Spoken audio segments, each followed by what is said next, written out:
नागपुरात मध्यरात्री वादळी वाऱ्यासह पाऊस झाला। दिवसभर ढगाळ वातावरण असल्यानं तापमान 5.5 अंशांनी खाली आलं आणि त्यामुळे उकाड्यानं हैराण झालेल्या नागरिकांना दिलासा मिळालाय।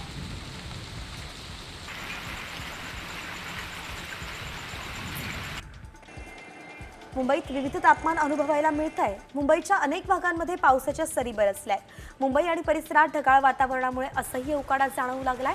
तर आजही मुंबईत वातावरण ढगाळ राहणार असून पावसाचा अंदाज व्यक्त करण्यात आलाय। तापमानाचा पारा 35 ते 37 अंश सेल्सिअस दरम्यान राहणार आहे।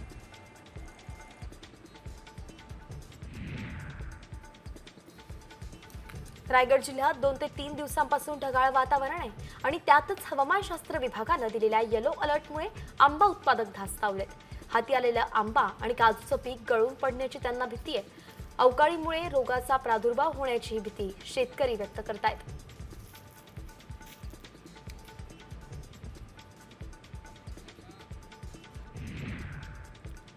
ठाण्यामध्ये ग्रामीण भागात भीषण पाणी टंचाई असून ही अडचण दूर करण्यासाठी योजना राबवण्यात येत आहे। मात्र योजना गाव पातळीवरती राबवणाऱ्या कनिष्ठ अभियंत्यांची 34 पैकी 22 पदं रिक्त आहेत आणि त्यामुळे अपुऱ्या मनुष्यबळाच्या जोरावरती पाणी टंचाईची समस्या कशी दूर होईल असा प्रश्न नागरिक विचारतात।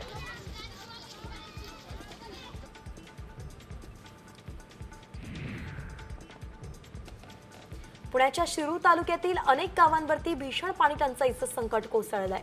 पिण्याच्या पाण्याचा गंभीर तुटवडा निर्माण झालाय। टँकरनं पाणी पुरवठा सुरू करण्यासाठी प्रशासनानं वारंवार मागणी केली आहे।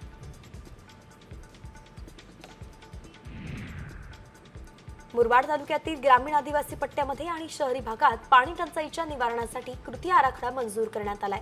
32 गाव आणि 44 पाड्यांना 1,93 लाखांचा खर्च अपेक्षित आहे। सोबतच जलजीवन मिशन अंतर्गत 189 योजना मंजूर झाल्यात।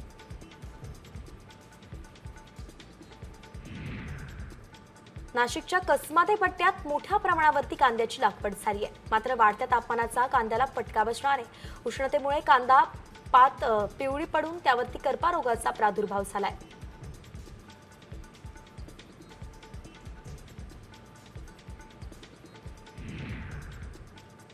वाडा तालुक्यामध्ये ढगाळ वातावरण निर्माण झाल्यानं भाजीपाल्यासह अन्य पिकांवरती परिणाम होण्याची शक्यता आहे। वाडा तालुक्याचं कमाल तापमान सध्या 39 ते 40 अंश सेल्सिअस पर्यंत जात आहे आणि यामुळे पिकांच्या वेलीला लागणारी फळं करपतायत। त्यातच ढगाळ वातावरणामुळे रोगराईची भीती आहे।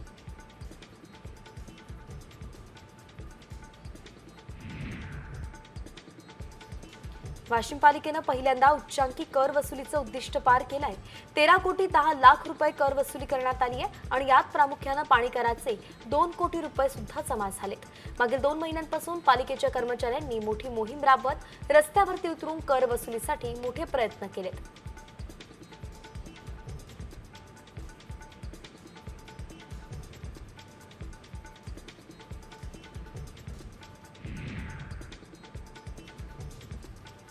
यवतमाळ जिल्ह्यात मुद्रांक शुल्कामध्ये 2 ते 5 टक्क्यांपर्यंत दरवाढ झाली आहे। दरवाढ करताना बांधकाम व्यावसायिक दस्तलेखणी याची मुद्रांक जिल्हाधिकारी स्तरावरती बैठक घेण्यात आली आणि यावेळी वार्षिक मूल्य दराच्या तक्त्यासोबत मुद्रांकाचे दरही निश्चित केले।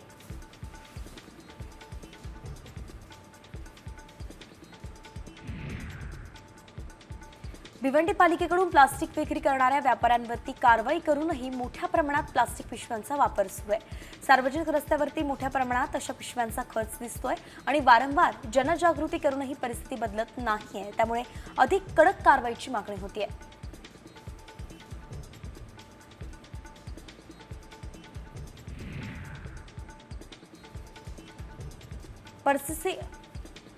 पर्सिन तसंच LED प्रकाश झोतानं होणाऱ्या मासेमारीला 12 सागरी मैलांपर्यंतच्या जलधी क्षेत्रात बंदी आहे।